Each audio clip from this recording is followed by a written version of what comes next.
متحدہ عرب امارات نے سعودی عرب، قطر اور دیگر پڑوسی ممالک کو ایران کے خلاف فوجی کارروائی میں شامل کرنے کی کوشش کی اور وہ انہیں مناتا رہا کہ آپ ایران پر حملہ کر دو۔ یعنی UAE چاہتا تھا کہ مشرق وسطیٰ کے دوسرے ممالک بھی ایران پر حملہ کریں اور ان کا ساتھ دیں، اور یہ بات تو اب کھل گئی ہے کہ اسرائیل اور امریکہ کی جنگ کے دوران UAE بھی ایران پر حملے کر رہا تھا اور اس کی مدد کر رہا تھا۔ لیکن دوستوں میں آپ کو بتا دوں کہ اس کی یہ کوشش کامیاب نہیں ہو سکی کہ وہ جو چاہتا تھا کہ باقی جو ممالک ہیں، عرب ممالک، وہ بھی ہمارے ساتھ آئیں۔ ایون کہ دوستوں UAE پاکستان سے بھی یہ چاہتا تھا کہ پاکستان بھی اس جنگ میں شامل ہو جائے۔ دوستوں شیخ محمد زاہد نے ذاتی طور پر محمد بن سلمان اور مشرق وسطیٰ کے کئی رہنماؤں سے بات کی، لیکن کسی نے بھی ایران پر حملے یا اس آپریشن میں شامل ہونے سے انکار کر دیا۔ اور دوستوں یہ خبر اب سامنے آ چکی ہے، UAE کافی حد تک اب تنہا رہ گیا ہے، کیونکہ تنہا تو اس کو ہونا تھا، وہ یہود و نصارہ کے ساتھ جو کھڑا ہو گیا ہے۔ دوستوں یاد رکھیے گا، گزشتہ 40 دنوں کی جنگ کے دوران جب ایران، اسرائیل اور امریکہ کے درمیان مسلسل حملے ہو رہے تھے، تو اسی موقع سے فائدہ اٹھا کر UAE نے چپکے سے ایران پر حملہ کیا تھا۔ جی ہاں، آپ صحیح سن رہے ہیں، UAE نے چپکے سے ایران پر حملہ کیا تھا، اور دوستوں یہ کوئی اچھی بات نہیں ہے۔ اس پر ایران نے UAE کو سخت جواب دیا اور کہا ہم آپ کے پڑوسی ہیں، لیکن آپ نے ہم پر حملہ کیا، اس کا خمیازہ آپ کو بھگتنا پڑے گا۔ جبکہ دوستوں ایک خبر آ رہی ہے کہ اسرائیل کی ناکہ بندی ٹوٹ گئی ہے۔ جی ہاں، آپ ٹھیک سن رہے ہیں، اسرائیل کی ناکہ بندی ٹوٹ گئی ہے۔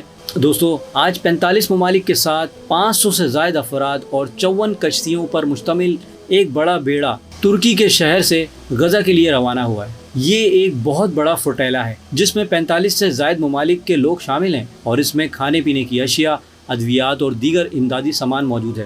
یہ مشن غزہ کے لیے روانہ کیا گیا ہے اور یہ ان کی دوسری کوشش ہے۔ اپریل میں بھی اسی طرح ایک بیڑے کو اسرائیلی فوج نے روک لیا تھا جو ترکی نے بھیجا تھا۔ ترکی غزہ کے لیے مسلسل امداد بھیج رہا ہے اور اس کے ساتھ اٹلی، فرانس، جرمنی جیسے کئی ممالک بھی اس میں شامل ہیں۔ 30 اپریل کو جب ترکی نے اپنا فوٹیلا بھیجا تھا تو اسرائیل نے اس کے کئی جہاز قبضے میں لے لیے تھے اور 2 افراد کو 10 دن تک اس نے حراست میں بھی رکھا تھا۔ اب ایک بار پھر ترکی نے اپنا بڑا بیڑا روانہ کر دیا ہے اور اسرائیل کی وارننگ کے باوجود ترکی نے تقریباً 50 جہاز غزہ کی طرف بھیجے ہیں تاکہ وہاں دوائیں، خوراک، ایندھن اور دوسری مدد پہنچ سکے، اور اس قافلے کے ساتھ 500 افراد جا رہے ہیں۔ جبکہ دوستوں نیٹو نے جو ہے وہ ٹرمپ کے ساتھ تعلقات خراب کر لیے ہیں۔ جی ہاں، آپ ٹھیک سن رہے ہیں، نیٹو نے ٹرمپ کے ساتھ تعلقات خراب کر لیے، اور میں آپ کو بتا دوں کہ یہ تعلقات اب بالکل خراب ہو چکے ہیں۔ یہ تعلقات اتنے خراب ہوئے کہ انہیں تقریباً ختم سمجھا جا رہا ہے۔ ایران جنگ نے نیٹو کو امریکہ سے دور کر دیا ہے، اور اس کی وجہ یہ ہے کہ نیٹو کے کئی ممالک نے اس جنگ میں ایران کا ساتھ دیا ہے۔ انہوں نے امریکہ کا ساتھ دینے سے انکار کیا۔ امریکہ نے کہا کہ ہمیں آپ کی فوج کی ضرورت ہے، نیٹو ممالک نے انکار کر دیا۔ امریکہ نے کہا کہ ہمیں آپ کے جہاز چاہیے، نیٹو کے ممالک نے اس پر بھی انکار کر دیا۔ امریکہ نے کہا فوجی آپریشن میں حصہ لیں، تو نیٹو نے یہ بھی رد کر دیا۔ اس کے بعد دوستوں پینٹاگون یورپ میں موجود اپنے امریکی فوجیوں کی تعداد کم کر رہا ہے، اور جہاں جہاں امریکی فوج ہے انہیں واپس بلا رہا ہے اور انہیں مشرق وسطیٰ منتقل کیا جا رہا ہے۔ دوسری بختر بند بریگیڈ کی تقریباً 4700 فوجی پر مشتمل جو پولینڈ اور مشرقی یورپ میں تعیناتی کی منصوبہ بندی تھی، وہ بھی دوستوں منسوخ کر دی گئی ہے۔ جرمنی میں لانگ رینج میزائل کی تعیناتی بھی منسوخ کر دی گئی ہے۔ مجموعی طور پر جرمنی سے تقریباً 5000 فوجی واپس بلائے جا رہے ہیں۔ کیونکہ ایران جنگ امریکہ اور نیٹو کے تعلقات کو بری طریقے سے متاثر کیا۔ نیٹو ممالک اب امریکہ کے ساتھ کھڑے ہونے کے لیے تیار نہیں، اور اسی وجہ سے یورپ کے کئی علاقوں میں جہاں امریکہ کے فوجی تھے اور جہاں وہ ہتھیار یا میزائل بھیجنے والا تھا، وہ سب منصوبے منسوخ کیے جا رہے ہیں۔ جبکہ دوستوں میں آپ کو بتا دوں کہ روس کا یوکرین پر سب سے بڑا حملہ ہوا ہے۔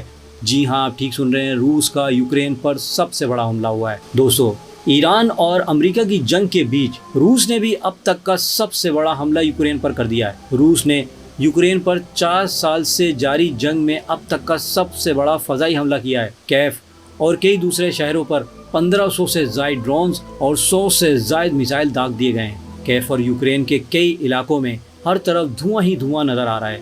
سب سے بڑا نقصان ایک ریفائنری پر ہوا جہاں آگ لگ گئی۔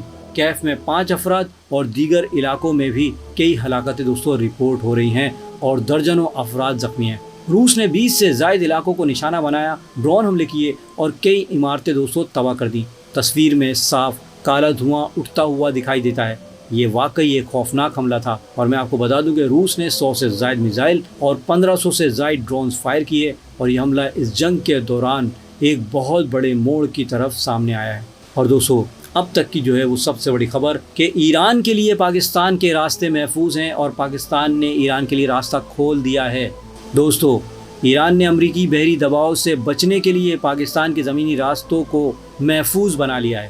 فارس کے خلیج میں یعنی خلیج فارس میں امریکی فوج کی موجودگی کے باعث تجارت میں مسلسل مشکلات پیدا ہو رہی تھی، اس لیے پاکستان کی وزارت تجارت نے ایران کے لیے کچھ بندرگاہیں اور زمینی راستے کھول دیے۔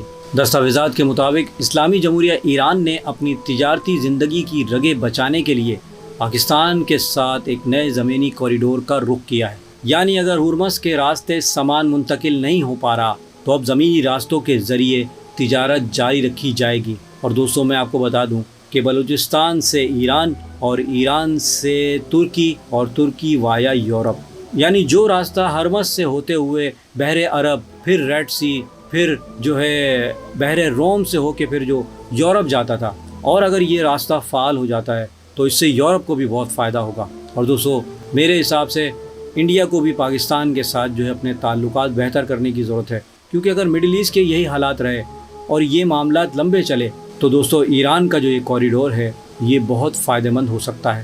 اور میں آپ کو بتا دوں کہ تہران اور اسلام آباد نے 6 اسٹریٹجک راستے کھول دیے ہیں۔ جی ہاں، آپ ٹھیک سن رہے ہیں، 6 اسٹریٹجک راستے کھول دیے ہیں، یعنی جو تیسرے فریق کا مال پاکستان کے راستے ایران تک پہنچنے کی اجازت دیتے ہیں۔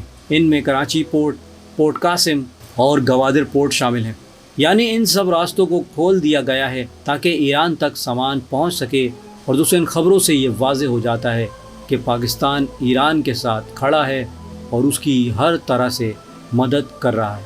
جبکہ دوستوں، میں آپ کو بتا دوں کہ ایران امریکہ کی جنگ اور آبِ ہرمز کی بندش کی وجہ سے بھارت پر بھی اس کا اثر اب پہنچ گیا ہے۔ جی ہاں دوستو، ایران جنگ کا اثر بھارت پر بھی اب پڑنا شروع ہو گیا ہے۔ بھارت میں فیول کی قیمتیں اب بڑھا دی گئی ہیں، پیٹرول اور ڈیزل تقریباً 3 روپے تک مہنگے کر دیے گئے ہیں۔ اور دوستوں، میں آپ کو بتا دوں کہ اس کی وجہ یہ بتائی جا رہی ہے کہ آبِ ہرمز کے بند ہونے سے کئی ممالک میں تیل کی سپلائی کم ہو گئی ہے۔ عام طور پر جتنی سپلائی ہوتی تھی اب اتنی نہیں ہو رہی، اس لیے کئی ممالک خصوصاً بھارت کے پڑوسی ممالک میں پیٹرول اور ڈیزل کی قیمتیں آلریڈی 10 سے 15% بڑھ چکی ہیں۔ پاکستان میں تو اس سے بھی زیادہ بڑھ چکی ہیں۔ اسی اثر کے تحت بھارت میں بھی پیٹرول، ڈیزل اور CNG کی قیمت دوستوں بڑھا دی گئی ہیں۔ یعنی اس جنگ کی آگ اب صرف مشرق وسطیٰ تک محدود نہیں رہی، بلکہ اس کا اثر بھارت تک پہنچ چکا ہے۔ میری اپڈیٹ کے بارے میں اپنی قیمتی رائے دوستوں کمنٹ باکس میں ضرور بتائیے گا، اور اگر ویڈیو آپ کو اچھی لگی تو اسے لائک اور شیئر کرنا نہ بھولیے گا، اور مزید ایسی ویڈیوز کے لیے پلیز میرے اس چینل کو سبسکرائب کر لیجئے۔ اب میں ملوں گا آپ کو ایک ایسی انفارمیٹیو ویڈیو کے ساتھ، تب تک کے لیے اللہ حافظ۔